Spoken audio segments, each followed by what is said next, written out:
빌립보 교회는 주 49년 정도에 설립된 교회로 이렇게 신학자들이 이해하고 있습니다. 그 빌립보 교회 성도들이 약 1300km 정도 떨어져 있는 로마의 감옥에 자신들에게 복음을 전해 주었던 사도 바울이 갇혀 있다는 소식을 들었을 때 근심했습니다. 그때가 학자들에 의하면 주후 62년경으로 우리가 보통 이해를 합니다. 우리가 64년에 네로 황제에 의한 대핍박이 있었던 것을 생각을 하면 거의 다가선 시점이라 이렇게 여겨집니다. 그 빌립보 성도들이 자신을 위해서 근심하고 있다는 사실, 그리고 자신을 위해서 기도하고 있다는 사실에 대해서 사도 바울이 많은 위로를 받았을 것이 분명합니다. 왜냐하면 사도 바울이 로마에 압송되어 갈 때에도 로마 교회 성도들이 사도 바울을 마중하기 위해서 앞비오 저자 약 로마로부터 70km 떨어진 거리로 이렇게 마중 나왔을 때 사도 바울이 그들을 보고 많은 위로와 마음의 큰 담대함을 얻었다 이렇게 기록하고 있기 때문입니다. 뭐 사도 바울이라고 무슨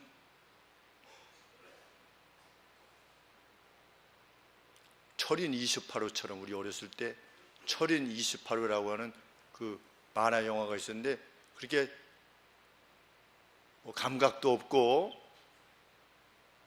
그냥 하면 하지라고 하는 인물이 아니었다라는 것을 우리는 알게 됩니다. 그래서 그의 사도됨이 더 값진 것이지요. 원래 그런 사람이라면 뭐 겁이 없고 아픈 줄도 모르고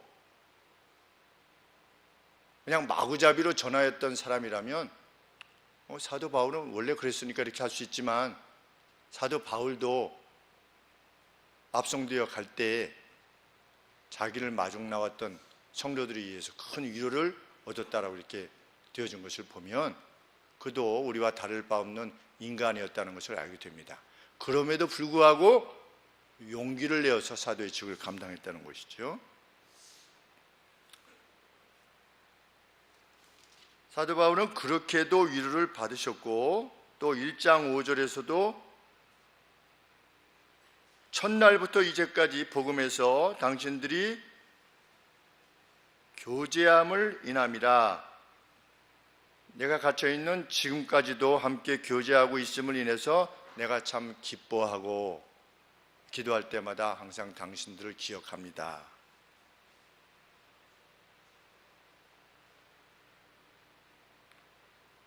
이 언급을 통해서 빌립보 성도들이 자신에 대해서 관심해주고 있음, 염려해주고 있음에 대해서 사도 바울이 고마워하고 있다는 사실을 분명히 표하면서도 사도 바울은 무엇을 말하고자 했습니까? 내게는 다른 세계관이 있습니다. 그 세계관에 의한 판단은 무엇이었습니까? 내가 감옥에 갇힘으로 복음을 더 널리 전할 수 있는 길이 열려져 있음에 대해서 나는 기뻐하고 감사할 것입니다. 그것이 내 기쁨의 본질입니다. 그것이 이제 1장 전체의 내용이고 2장의 내용은 우리가 지난번에 살펴보셨듯이 나를 참으로 기뻐하게 하는 것은 여러분들이 하나의 마음을 지니는 것입니다. 그 소식을 나로 하여금 듣게 하십시오. 그것이 정말 나를 기쁘게 하는 것입니다. 감옥에 있는 사도가 아유 참 춥고 또 아니면 덥고 축축하고 못 먹고 우리 사도 바울 어떻게 라고 생각하는 것보다 내가 참으로 기뻐하게 되는 것은 여러분들이 약 1300km나 떨어져 있음에도 불구하고 여러분들이 믿음 안에서 하나가 되어 있다는 소식을 듣는 것이야말로 그것이 내게 큰 기쁨이 될 것입니다. 이렇게 2장의 서두에서 언급하고 있는 것입니다. 전혀 다른 기쁨의 원천에 대해서 말하고 있는 것입니다. 내 자신으로서는 만일 여러분들의 하나됨을 위해서 할 수만 있다면 나는 내 자신이 관제와 같이 제사를 드릴 때 예비적 제물로서 이렇게 드려졌던 기름이나 포도주처럼 나는 쏟아짐을 당해도, 달리 말하면 피 흘림을 당하고 이렇게 해서 그냥 쏟아져 버리는 것처럼 내 생명이 끝난다 할지라도 나는 개의치 않을 것입니다. 그것이 나의 세계관입니다. 나의 기쁨의 원천입니다. 우리는 이러한 세계관을 지니게 되기를 원합니다.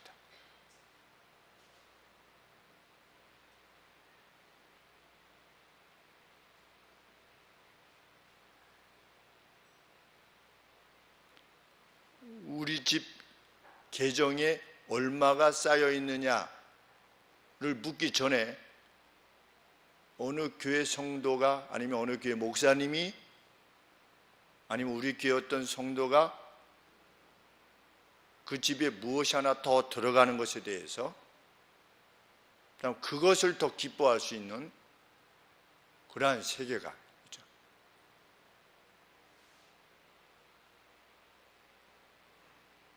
사도 바울은 내가 그리스도를 본받는 것처럼 너희는 나를 본받는 자가 되라 이렇게 말씀하셨기 때문에 정말 우리도 그런 그리스도인이 되기를 원하는 것이지요. 나로서는 어떻게 한다? 17절 말씀에 만일 당신들의 믿음의 제물과 봉사 위에 내가 나를 관제로 드릴지라도 나는 기뻐하고 당신 무리들과 함께 기뻐할 것입니다. 이와 같이 당신들도 기뻐하고 나와 함께 기뻐하십시오. 내가 감옥에 갇혀 있다는 것에 대해서 슬퍼하는 것이 나를 위한 것이 아니라 당신들이 하나가 되는 것을 나는 기뻐하는 것입니다. 나는 내 자신을 주어도 좋습니다. 그런데 그러면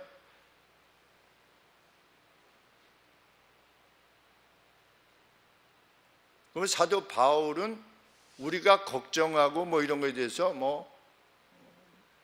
그것이 그 개인에 대해서 어떤 영향을 끼치지 못하는 것이구나, 그냥 어떻게 보면 좀 더 무감각한 그러한 인물이구나 라고 하는 생각을 할 수 있기에, 워낙 큰 인물이기 때문에 이런 것들은 개의치 않는, 우리가 걱정해주고 이런 것에 대해서 개의치 않는 그런 사람인 거구나 라고 생각할 것을 우려해서 19절 말씀에 그러나 그렇습니다. 그러나 제일 앞에 그러나가 있습니다. 그러나 나는 디모데를 속히 당신들에게 보내기를 주 안에서 소망합니다. 그래서 당신들의 사정을 알므로 안위를 받으려 합니다. 내 개인적으로는 관제로 쓰임을 받는 것 같이 당신들의 하나됨을 원하는 바이지만, 그것이 내가 무감각하다라고 하는 그런 것이 아니라 나로서는 이러이러한 기쁨 때문에 이렇게 말하는 것입니다 라고 지금 말하는 겁니다. 내가 지니는 세계관이라고 하는 것은, 기쁨의 원천은 이러이러한 것이기에 내가 지금 이렇게까지 당신들에게 말할 수 있는 겁니다.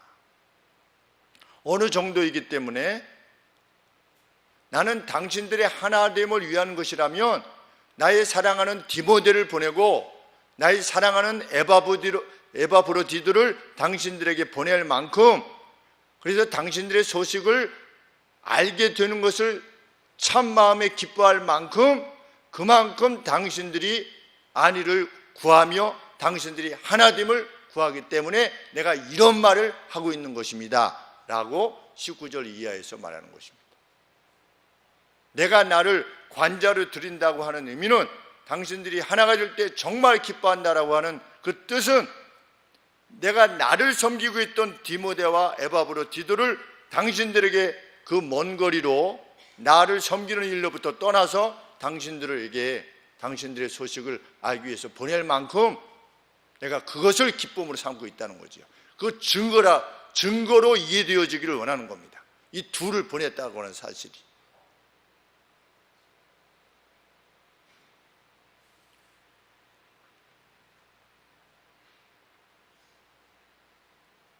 디모데는 바울에게 누구였습니까? 한 번 이상 아들이라, 믿음의 아들이라 이렇게 표현되어졌습니다. 디모데는. 그리고 오늘 22절에도 나와 함께 복음을 위하여 수고함에 있어서 자식이 아비에게 대함같이 나에게 행하고 있습니다. 얼마나 요긴한 인물이겠습니까? 자신 옆에서 자기의 옥바라지를 하는 것이지요. 얼마나 귀한 인물이겠습니까? 어느 정도로 섬겼느냐? 복음을 위하여 자식이 아비에게 함같이 했다. 중요한 것은 아들이 아비에게 행하듯이 했다보다도 더 중요한 것은 복음을 위해서 협력하는 일에, 그러니까 단순한 우정이 아니고 이 복음을 위해서 그만큼 진력했다는 거지요, 디모데가. 그러면 그 디모데가 사도 바울에게 얼마나 큰 위로가 됐겠습니까? 옆에 있을 때. 그런데 그런 디모데를 보내어 빌립보 교회의 성도들의 안위를 물어서 그들이 복음 안에 진력하고 있고 하나 되어 있다는 소식을 듣는 것이 더 기쁘기에 그를 보낼 정도로 내 기쁨의 원천은 당신들의 안녕이라는 것입니다. 영적인 안녕.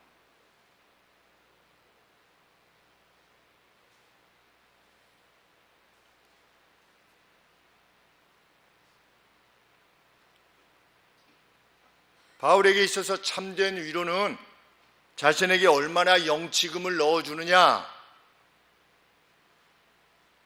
혹은 감옥 밖의 성도들이 자신을 잊지 않고 기도해주고 있느냐, 이것이 자신의 기쁨의 원천이 아니었다는 거죠. 내가 복음을 위해서 감옥에 갇혀 있는데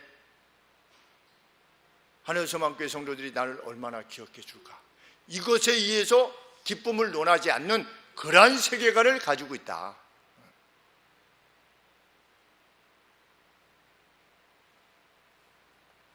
그는 오히려 자신이 감옥의 갇힘으로 말미암아 단절될 수밖에 없었던 그 성도의 교통, 그것을 안타까워하고 빌립보 교회의 현재가 어떤 상태에 있는가를 알기를 그렇게 사모했던 것입니다. 그러니까 자기를 넘어선 생각인 것이죠. 그리스도인들은 누구냐? 자신을 넘어서서 생각하는 사람들이다.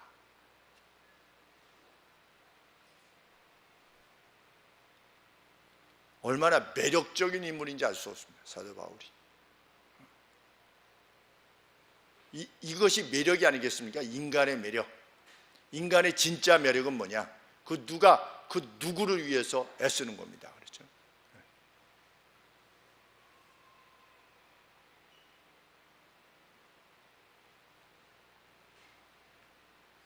사도 바울은 24절에 나도 속히 가기를 주 안에서 확신하노라. 죽으면 그만이지 뭐, 바로 천국인데, 이렇게 하지 않았다는 겁니다. 나도 감옥에서 나와서 속히 당신들의 가기를 주 안에서 확신하노라.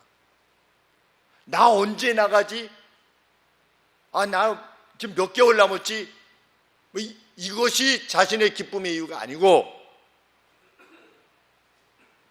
그가 나오기를 원했던 이유는 뭡니까? 속히 가기를, 당신들을 만나기를 위해서 내가 나오게 되기를 하나님 앞에 확신하게 된다. 내가 그러한 간절한 소망으로 하나님 앞에 간절히 간구하고 있는데,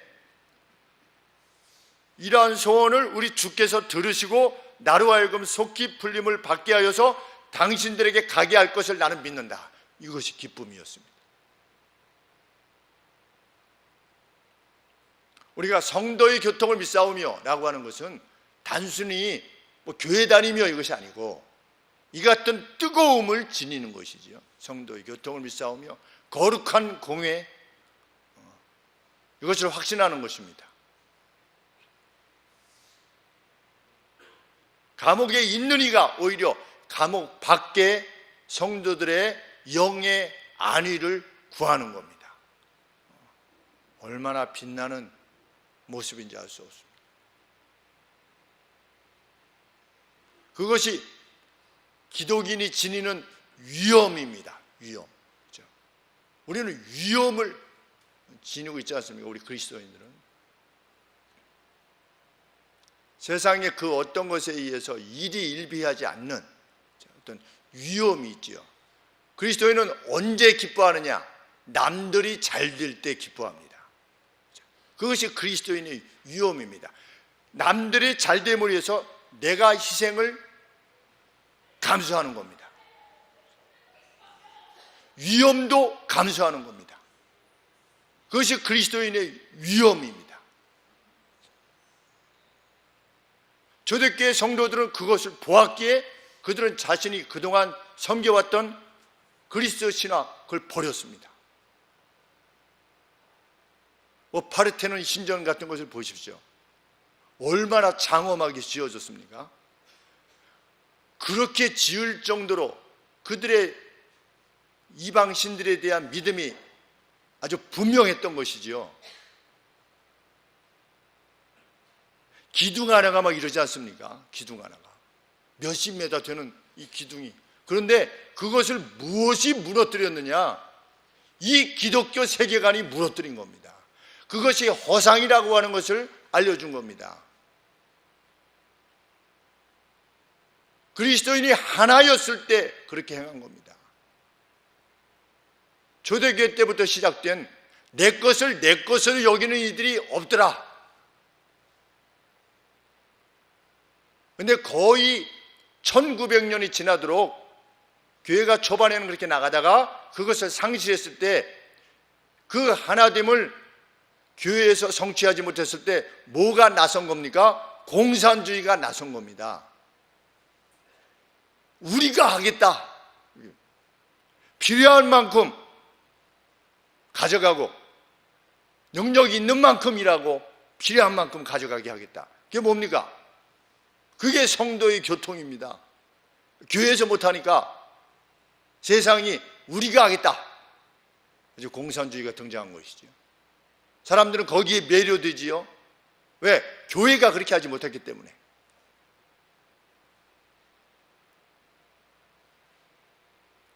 우리는 원래로 돌아가려고 하는 것입니다. 그래서 리폼, 그래서 그게 개혁이지요. 개혁은 뭐 예종론이 어떻네, 뭐 로만 캐톨릭이 어떻네, 이것을 말하는 것이 개혁이 아니고 원래의 교회로 돌아가는 겁니다. 사도 바울이 가르치는 원래의 교회는 무엇입니까? 원네스입니다. 하나됨입니다. 하나됨. 조화, 하모니. 내 것을 내 것으로 여기는 이가 하나도 없더라. 그것이 원래의 교회였죠. 그것이 가능했던 것은 기독인이 지니는 세계관 때문입니다. 우리는 100% 확신합니다. 이 땅을 끝내면 주님이 준비하신 영원한 나라가 있음을 확신합니다. 그리고 이 땅의 것은 주님으로부터 주어진 것임을 확신합니다. 생명조차도 주님께로부터 온 것임을 확신합니다. 정말 그렇게 확신하는 이가 누구였느냐? 사도 바울이었던 것이죠. 그러므로 그는 복음을 위해서 감옥에 갇혀 있음에도 불구하고 밖에 있는 이들의 영적인 안위를 돌보고자 하는 것입니다. 이것이 그리스도인의 위험입니다. 오늘 세상은 그것을 봐야 되지요. 오히려 더 연약한 이들을 찾아가야 했었던 그리스도, 없던 이들을 더 돌보고자 했던 교회, 약한 자들을 더 사랑했던, 약한 자들과 더 친구가 되기를 원했던, 장애인들과 더 친구가 되기를 원했던, 배우지 못한 이들과 더 가까이 하기를 원했던 그 교회에 그것을 회복하는 것이죠.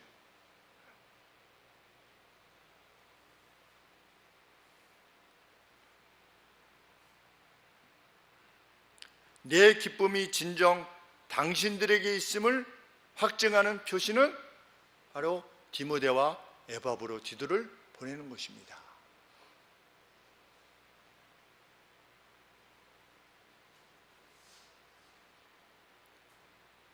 이제 디모데는 보낼 예정이었고 에바브로디도는 이미 보냄을 받은 사람이었습니다. 그런데 이 에바브로디도는 직책이 없습니다. 직분이 없어요. 그런데 에바브로디도에 대해서 뭐라고 표현하고 있습니까? 25절에 보시면 그는 나의 브라더요, 함께 수고하고 펠로우 워커요, 동료 사역자요, 그 다음에 함께 군사된 자요, 펠로우 솔저요, 그러니까 군대에 있을 때 생명을 같이 걸고 함께 싸우는 전우요, 너희의 메신저요, 나의 필요한 것을 돕는 자라. 디모데만큼이나 얼마나 귀한 인물입니까? 에바브로디도가 바로 옆에서 얼마나 큰 기쁨과 위로와 격려를 바울 옆에서, 옥중 옆에서 바울에게 주었겠습니다.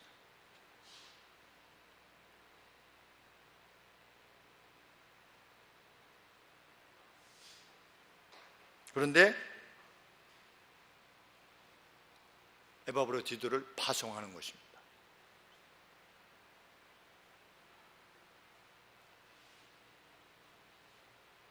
자기 개인의 돌봄을 원치 않았던 것입니다.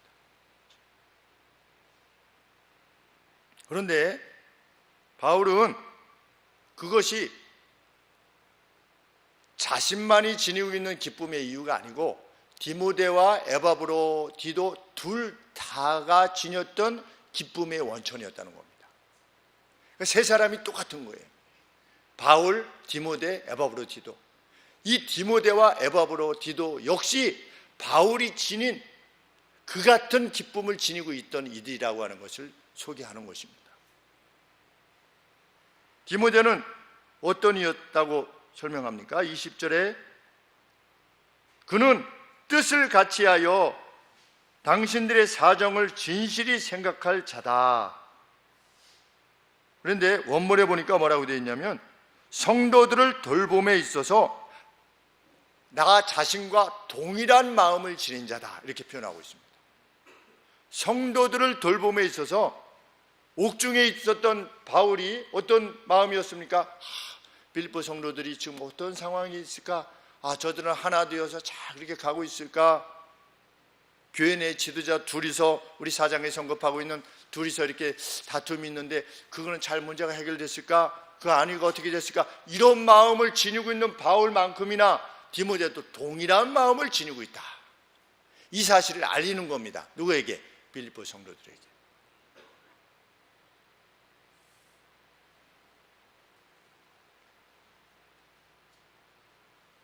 복음의 진영에 속하여 있다라고 스스로 말했던 이들 모두가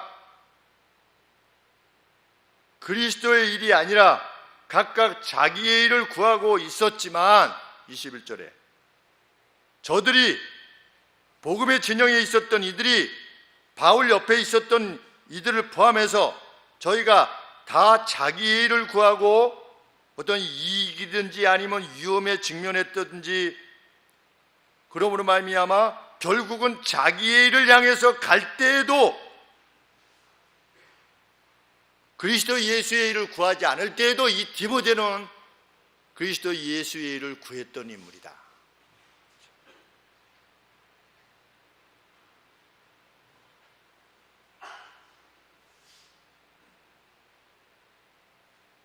참 놀라운 언급이 아닐 수 없지요.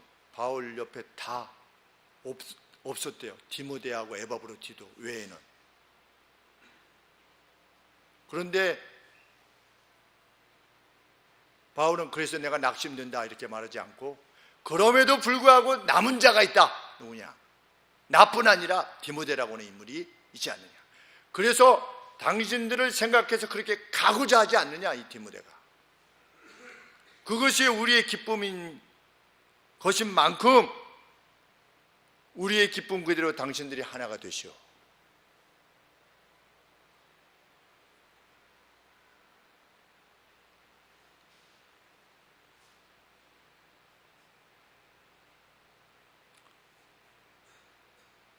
디모데만 남았다고 하는 이 언급은 각 시대의 남은 자들을 위롭지 않게 합니다. 그렇죠? 희귀하지만 각 시대마다 희귀하지만 남은 자들이 있었기 때문입니다. 우리 성경 역사를 보면 이 바울 혹은 디모데 이런 인물들이 아주 희귀했습니다. 오늘도 여전하지요. 희귀합니다. 희귀하다는 것이 낙심을 가져다 주지 않습니다. 교회 역사는 원래 희귀했기 때문에 이런 인물이, 그 누군가 희귀한 인물에 자기 자신이 속했다고 여겨진다면 그런 용기를 얻을 겁니다. 왜? 그런 때에도, 다 떠난 때에도 디모데와 같은 인물이 있었구나, 그렇죠. 바울 같은 인물이 있었고 에바브로디도 같은 인물이 있었구나. 그것이 더할 수 없는 용기를 주는 것이죠. 내가 공연히 수고하고 있구나가 아니라 다른 사람들 하나도 안 하는데, 원래 기독교 역사는 그래 왔던 것입니다. 다른 사람은 하나도 안 하는데, 누구 때에도 그랬습니까? 주전 800년 전 엘리야 때에도 그랬지 않습니까? 다 바알에게 절하고 저만 남았습니다, 그랬습니다. 그렇죠? 엘리야가 그때도 그랬던 겁니다.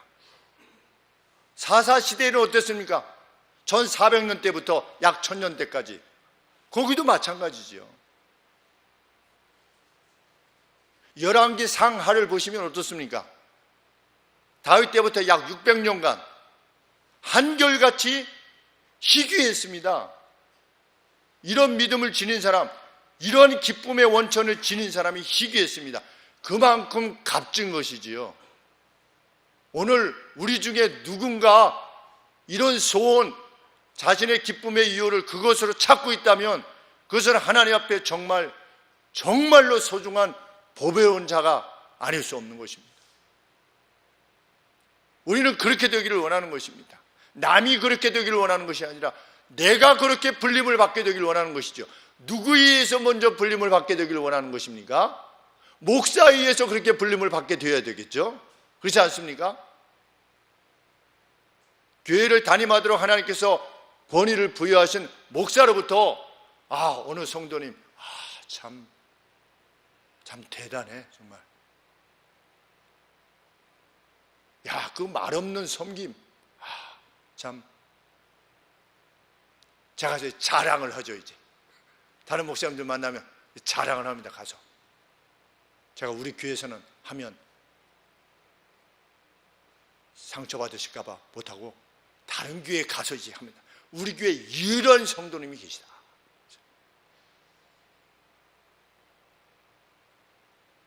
제가 화평교회에 있을 때는 그 성도님 중에 한 분 제가 이름을 붙여주지 않았습니까? 무소부재하신 집사님. 기쁜 일 슬픈 일에 늘 있는 거예요. 거기 그 자리에. 그 자리가 어떤 자리든 그 자리에 있는 겁니다. 위로의 자리에 늘 있고 격려의 자리에 늘 있는, 그 입술에 나오는 말씀은 말이 많으시지 않음에도 불구하고 나오는 말씀은 늘 격려의 말씀이에요. 성도들을 위로하는 말씀뿐만 아니라 말씀을 들을 때 사역자들에게도 참 큰 위로와 격려가 되는 그런 분들이 계시는 것이죠.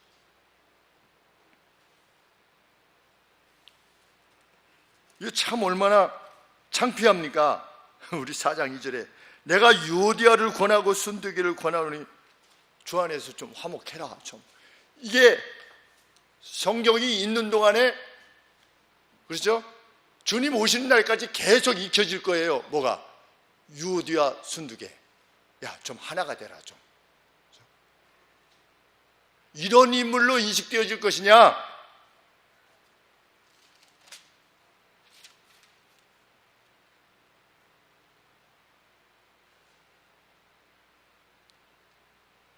그는 나의 형제요, 함께 수고하고 함께 군사된 자요, 여러분들의 메신저요, 나의 쓸 것을 돕는 자요 라고 불림을 받을 것이냐.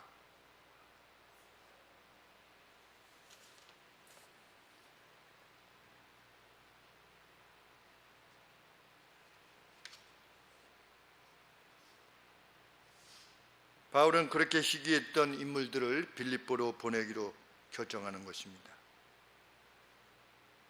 자신이 자신과 관계되어진 그 어떤 것으로 기쁨을 삼는 이가 아니라고 하는 사실을 드러내는 것입니다. 얼마나 멋있습니까?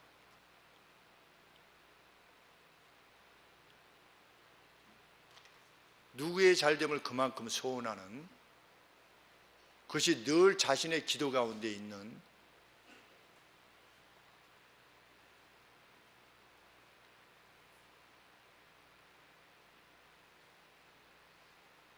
에바브로디도, 그는 그렇게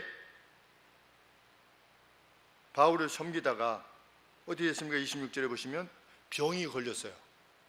그래가지고 죽음의 포인트까지 갔어요. 아, 이제 죽었구나 하게 됐습니다.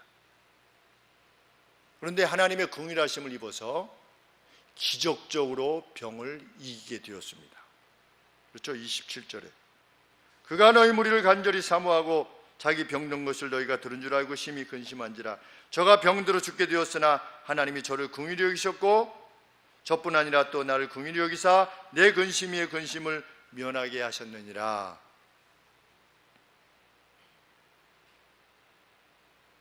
만일 에바브로디도가 먼저 부르심을 받아 떠나게 된다면 바울은 더할 수 없이 슬픔에 직면할 것이었습니다. 내 이미 근심이 있는데 소로 위에 소로, 근심 위에 근심을 더하는, 그러니까 에바브로디도가 만약에 하나님의 부르심을 받아 떠나게 된다면 통곡을 하면서 나는 울 수밖에 없는 그런 존재다. 누가? 에바브로디도가.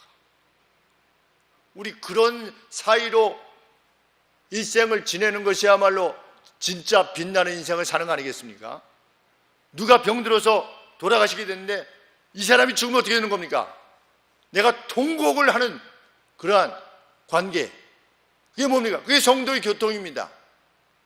사도 바울은 에바브로디도 먼저 가시오. 천국 가 계시면 나도 어차피 가기를 더 원하는 사람이니까 이렇게 하지는 않았습니다.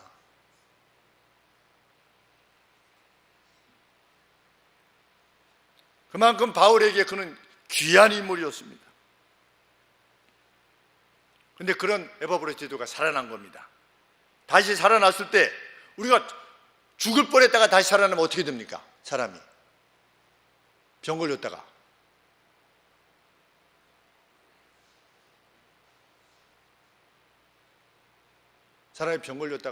다시 살아나면 어떻게 하지요? 그 병 다시 걸리지 않기 위해서 음식을 어떻게 먹어라, 어떻게 해라, 운동을 어떻게 해라, 그 자신을 돌볼 수밖에 없습니다. 그런데 다시 살아났던 에바브로디도가 무엇을 근심했다고 합니까? 자기 건강을 근심했다? 이렇게 말하고 있지 아니하고 26절 말씀에 에바브로디도가 당신들 무리들을 얼마나 간절히 사모하는지 알 수 없다. long for 그랬습니다. 얼마나 사모하는지, 당신들의 얼굴을 다시 보기를 얼마나 사모했었는지, 그래서 내가 보낼 수밖에 없었다는 거지요.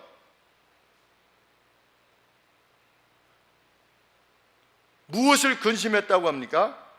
자기가 병들었다는 소식을 듣고 빌립보 성도들이 근심하고 있다는 사실을 알고 그것을 근심했대요. 참, 내가 아프다는 사실로 인해서 성도들이 근심하고 있구나. 이 참, 그것이 근심이 돼서 내가 다시 주의 긍휼하심을 입어서 다시금 살아난 것에 대해서 빨리 가서 알려서 성도들에게 기쁨이 되기를 원하는 마음이었다는 겁니다. 1300km나 떨어져 있는데 여기서 1300km 어느 정도 될지 모르겠습니다. 엄청 한 베트남 정도 들는지 모르겠습니다. 여기서 신의주가 한 400km 정도, 500km 정도 되는지, 예, 그거 한 5배를 더 가야 되니, 한 3배 정도를 더 가야 되니, 아무것도 없었던 차에 이제 막 병에서 나아가지고,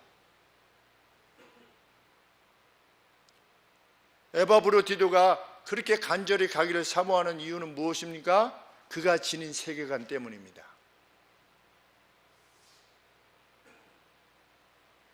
에바브로디도도 기독교인의 위험을 지닌 거죠. 목을 곧게 세우는 것이 위험이 아니죠. 그리스도인은 내가 하나님의 은혜를 입어서 내가 이만큼 대장이 됐다, 이 위험이 아니고 죽음을 불사하면서까지, 그것이 내 건강을 뺏어간다 할지라도, 우리 사도 바울의 언급에 의하면 어떻습니까? 내가 복음을 전하다니다가 어떻게 됐다? 로마 시민인데도 불구하고 강도 위험, 강의 위험, 산의 위험, 도적의 위험,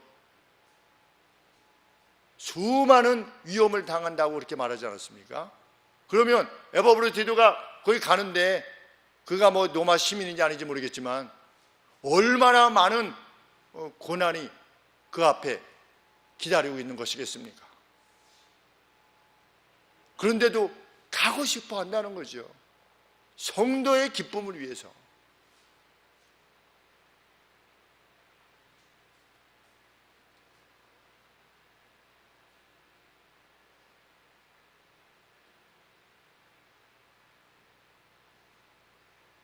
사도 바울은 그에 대해서 뭐라고 말합니까? 이러므로 너희가 주 안에서 모든 기쁨으로 저를 영접하고, 29절에 또 그와 같은 이들을 존귀히 여기라. 그와 같은 이들이 누굽니까?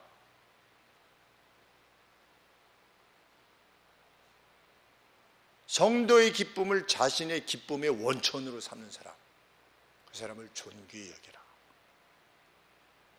누가 존귀히 여김을 받게 되는가? 섬기는 자가 존귀함을 받게 되는 것입니다.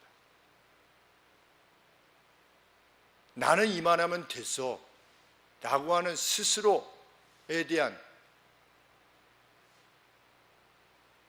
생각으로 결코 존귀함은 주어지지 않습니다. 적어도 하나님 나라에 있어서는. 하나님 나라에 있어서의 존귀함은 섬김으로 주어집니다. 다른 이들의 기쁨을 구하는 섬김입니다.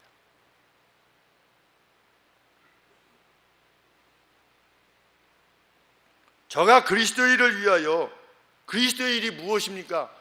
빌립보 성도들을 복되게 하는 일이었습니다. 그 그리스도의 일을 위하여 죽기에 이르러도 자기 목숨을 돌아보지 아니하였다. 자기 생명을 돌아보지 않는 것입니다. 그것이 주 앞에서 옳은 것이라면, 합당한 것이고, 그것이 영예로운 것이라면,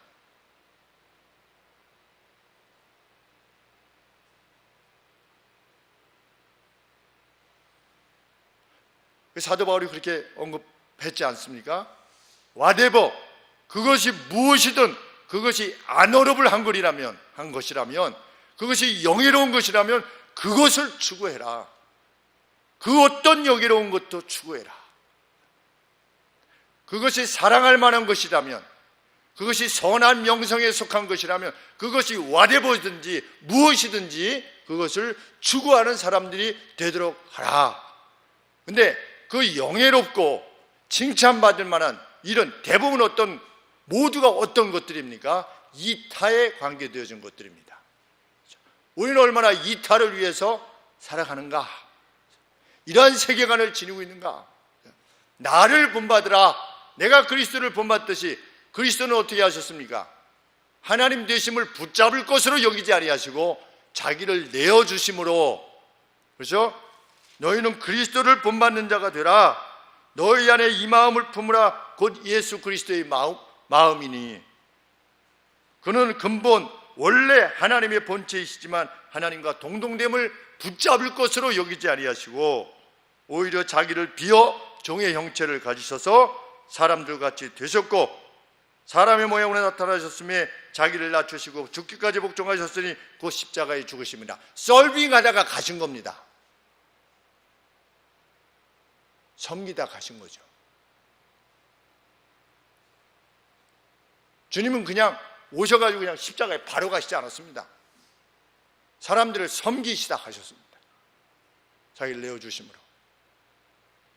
사도 바울도 내가 그리스도를 본받는 것처럼 너희도 나를 본받아라 이렇게 말씀하셨습니다. 그러면 그의 본받을 내용은 뭐냐?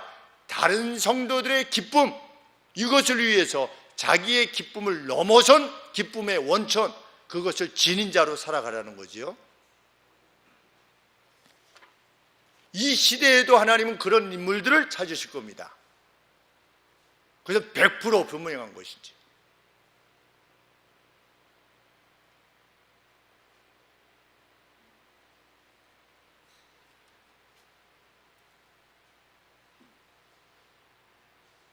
오늘 그 사도와 동일한 세계관을 지닌 기독인은 자신과 관계된 그 어떤 상황을 조정하는 데서 기쁨을 찾는 것이 아닐 것입니다. 그것을 넘어선 사람이 되려 할 것입니다. 먹든지 마시든지 무엇을 하든지 주의 영광을 위해서 할 것입니다. 이 행위가, 이 먹는 것이, 이 마시는 것이 정말 하나님의 영광을 위한 것이냐? 그 누구의 기쁨을 위한 거냐? 정말 이 행위가.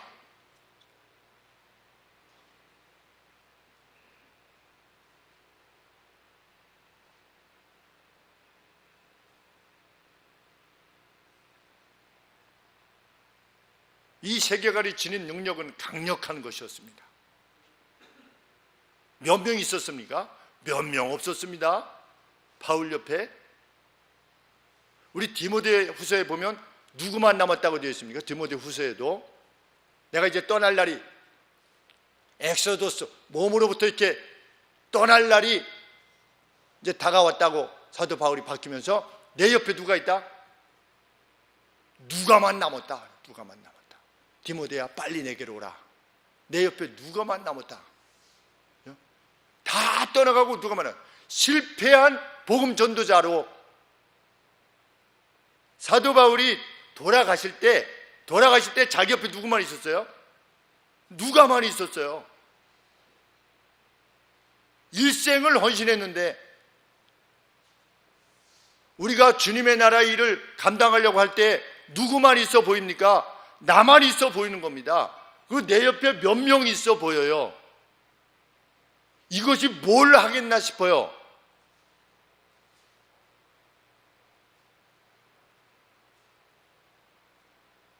그런데 그가 확신했던 복음이 세상을 뒤바꿔 놨어요. 왜냐하면 이것은 진리이기 때문에 그래요. 몇몇의 사람이 이 진리를 믿느냐에 의해서 세상이 바뀌어지는 게 아니고 100% 확신해서 그 확신에 근거하는 사람의 몇 명에 의해서 세상이 바뀌는 겁니다. 그 대표적 인물 중에 한 분이 사도 바울인 것입니다. 오늘 이 복음과 멀어져 가고 있는 이 세상을 누가 바꿀 거냐? 다수가 필요 없습니다. 하나님은 다수로 일하시는 분이 아니지 않습니까? 우리가 기도원 사건을 봐서도 하나님은 수를 계속 줄이셨지요. 누구의 능력에 의해서 그것이 이루어진 것이 아니라 진정 헌신되어진 이들을 위에 역사하시는 하나님의 능력으로 역사가 되는 것입니다.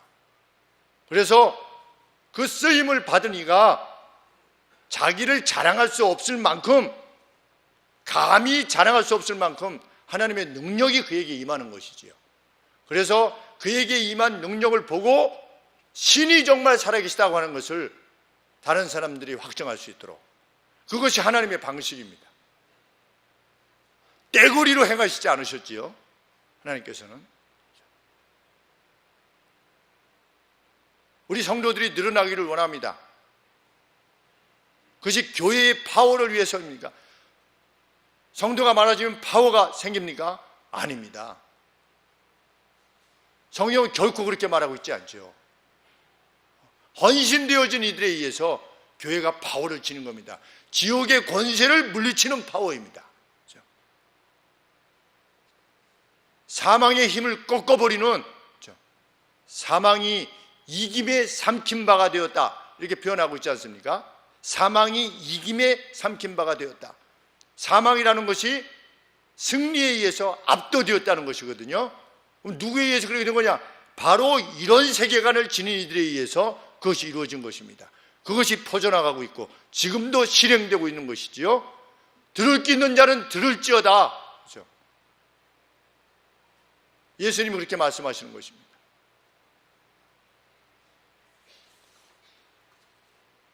그 어떤 서사시를 읽는 것보다 이 진리의 말씀을 읽어 나아갈 때 아주 장엄함을 느끼게 됩니다. 그 무엇도 두려워하지 않는,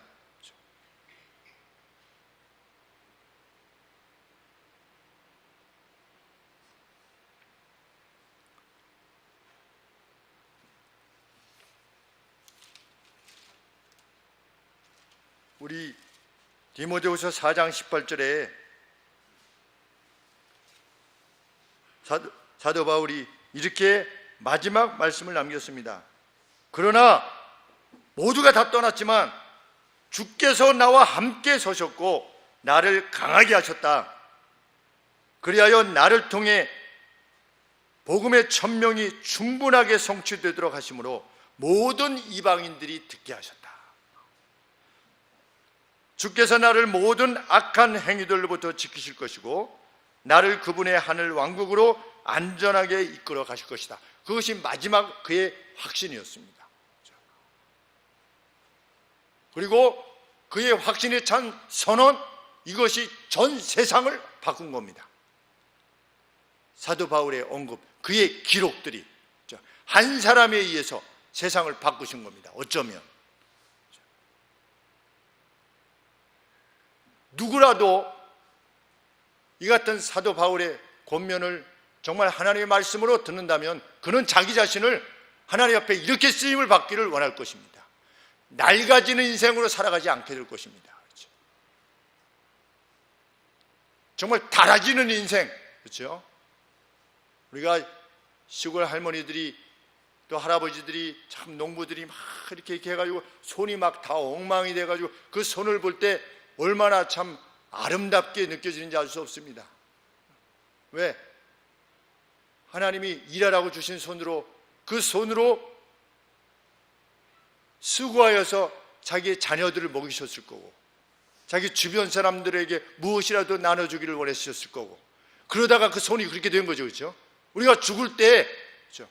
우리 힘이 쇠잖아요. 질 때 그냥 낡아서 죽는 그런 죽음이 아니고 그냥 기진하여서 죽는, 그렇죠? 선한 일을 하다가 기진해서 죽는 그런 죽음을 기꺼워하는 그러한 사람으로 살기를 소원하는 것이 우리 그리스도인의 삶이 아니겠습니까?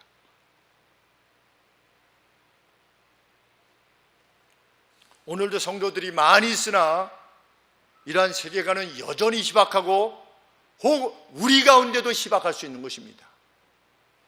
우리라고 교회 역사에 있어서 우리는 다르다 할 수 없기 때문입니다. 왜? 보편의 원리가 있으니까. 우리는 어떻게 할 것이냐? 결단하야만 됩니다.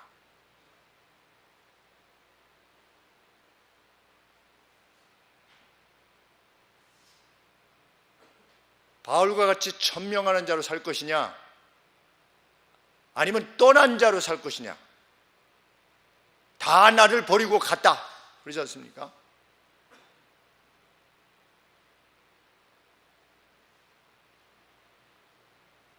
그 간분들이 누구냐?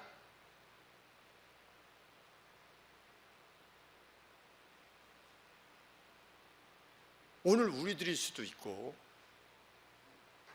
남았던 디모데와 에바브로디도가 누구냐? 그가 또 우리들 중에 그 누굴 수도 있는 것입니다. 소원한다면 하늘소망 교회 속한 이들 모두가 이 동일한 세계관을 지니기를 원하는 것이죠. 그것은 하나님의 원하심일 것입니다.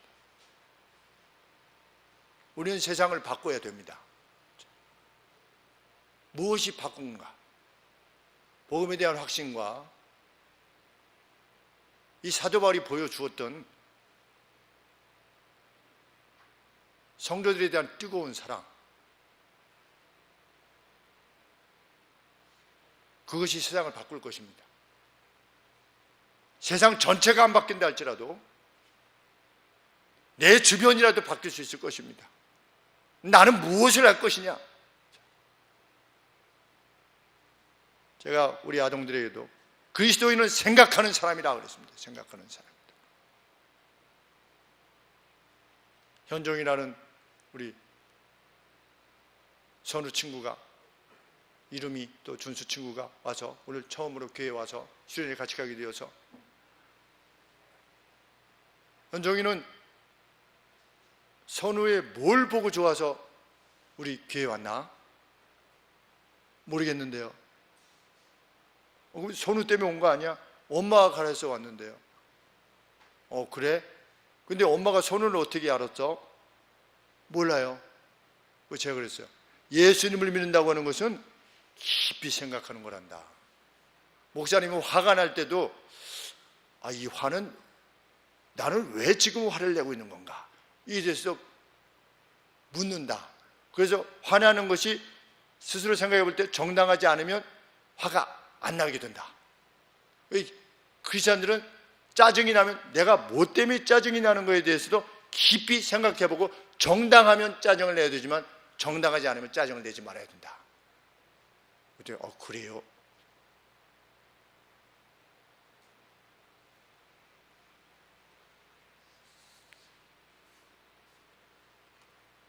우리 주변에 우리의 세계관이 있음을 우리 주변에 알리는 방식은 뭐냐? 사도 바울의 방식입니다. 세상이 말하는 기쁨의 이유를 넘어선 기쁨의 이유가 있는 그것을 보여줄 때 세상이 그리스도에게로 다가올 것입니다.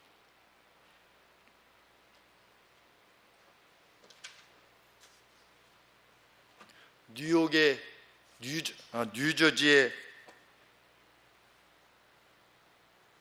이제 공부를 마치고 돌아올 때쯤에 강혜미 누나라고 저희 화성교회 3년 선배 누님께서 뉴저지로 목회하러 와라 이렇게 청빙이 있었습니다. 그때 영희도 그렇고 현희도 그렇고 미국 사회에 아주 잘 적응해서, 영희는 스펠링 대회에서 카운티에서 1등을 했어요.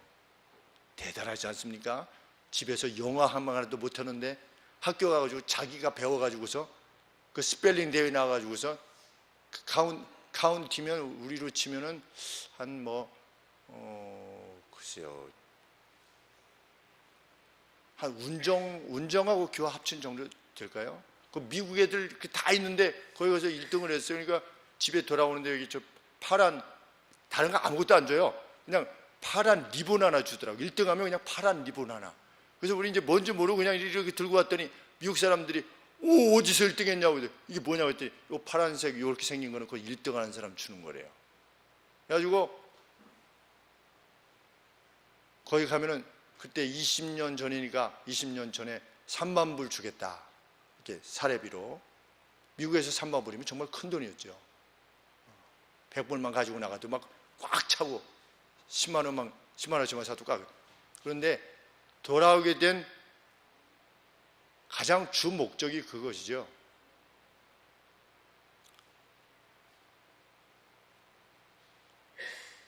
돌아가서 내게 맡기신 지금은 교화가 되겠죠, 그렇죠? 내게 맡기신 요 조그만 영역이라도 거기에 빛을 비추고, 또 다른 목사님이 돌아오셔서 또 거기 빛을 비추고 있느라 하면 우리나라 전체가 환해지지 않겠는가. 미국 정말 좋더라고요. 3년간 공부하면서 살아보니 정말 좋았어요. 비교할 수가 없어요.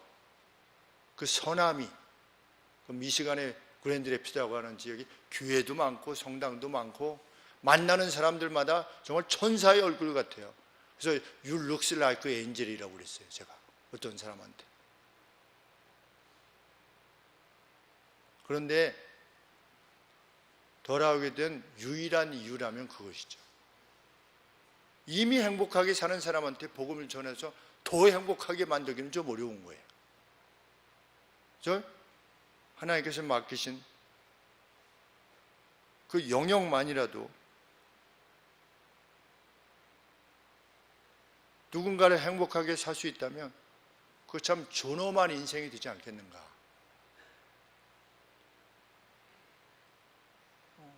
우리 성도님들도 그러한 소원이 날마다 깊어지고 새로워지시기를 참으로 소원합니다.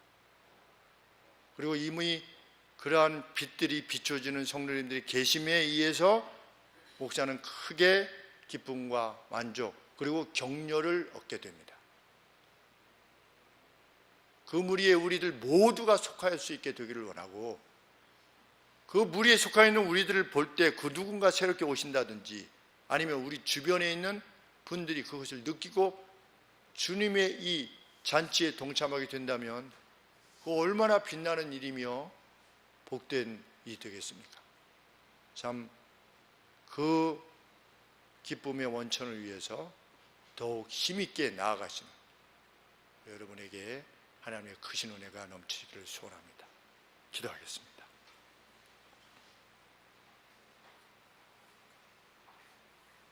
귀하신 하나님 아버지,